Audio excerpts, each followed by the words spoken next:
Hello, greetings everyone. Panos Cagaviados here. January 2014. Happy New Year.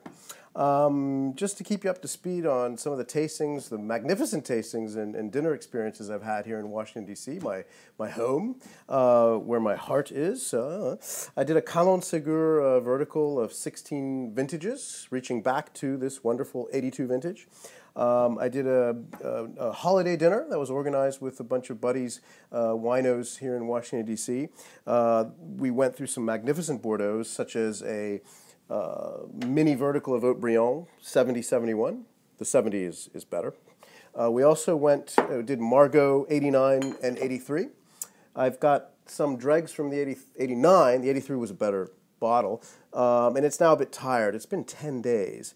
What is amazing, though, is we did a mini vertical of 90-89 Montrose, the famous Montrose from Saint-Estèphe.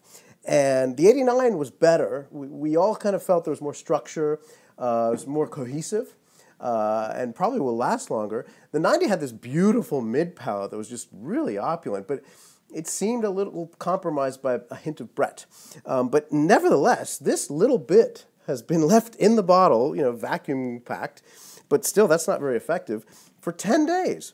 And I'm pouring this, by the way, into a magnificent glass made by the company Zalto. It's a lead-free crystal.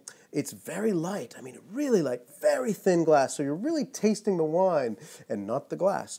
And it's very powerful, too. I've seen videos of people hitting the glass against a stone and not breaking. I don't want to try that, but, I've seen that. And this is just a splendid example of an excellent Bordeaux that lasts a very long time. You can keep it's oxidant resistant. That's pretty darn great. There's not a hint of rustic, metallic that you get sometimes when just a little bit of wine is left in the bottle. It's actually creamy, plummy, fruit-driven. You get some smoky notes, graphite notes, tertiary aromas and flavors. It's a beautiful wine. Bravo, Montrose. We ended things with probably the wine of the night. They're among three Burgundies. A Romani Saint-Vivant from Jean-Jacques Conferon, 2002. Still very young, but just amazingly gorgeous. A 1999 Echezot from Mounier-et-Gibourg. Lovely, lovely wine and vintage. And an all too young, but to be magnificent, Romani Saint-Vivant Hudelot Noëlla. I've posted these notes on Cellar Tracker and Wine Berserkers, and I'm about to launch a new website, so I'll keep you informed about that. But let me just say one thing about going back to Bordeaux. If you are into Bordeaux, you have to read Bordeaux Legends. Bordeaux Legends by Jane Anson, dear friend and fellow wine writer. She has written a marvelous book. It was already released last year in 2013. I never got around to reading it. But what it does is it looks at the first growths in a more cohesive way. I don't think any book has done this before. She tracks the history of the first growths through history, together, rather than looking at each one separately. And there's been links to them. For example, they associated together to establish on-site bottling, mise en bouteille au château. So they would meet regularly, the owners would.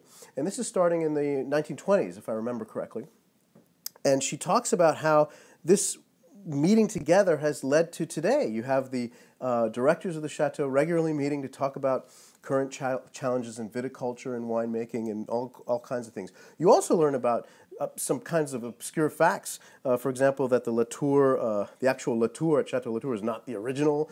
That an old owner of Mouton before it became Mouton Rothschild actually is responsible for calling in the Dutch engineers. He knew a Dutch engineer who his friends came and they actually cleared the marshes in the Medoc to create this famous gravelly terrain for Cabernet Sauvignon. In the Medoc. So, I really recommend this book, Bordeaux Legends. It's got a preface from Francis Ford Coppola, and it's just full of beautiful imagery from history and from today. And speaking of which, today she looks at what are the current trends for the first growths. Anyway, there you go. Panos Cagaviados here, wishing you belatedly Happy New Year 2014, and cheers.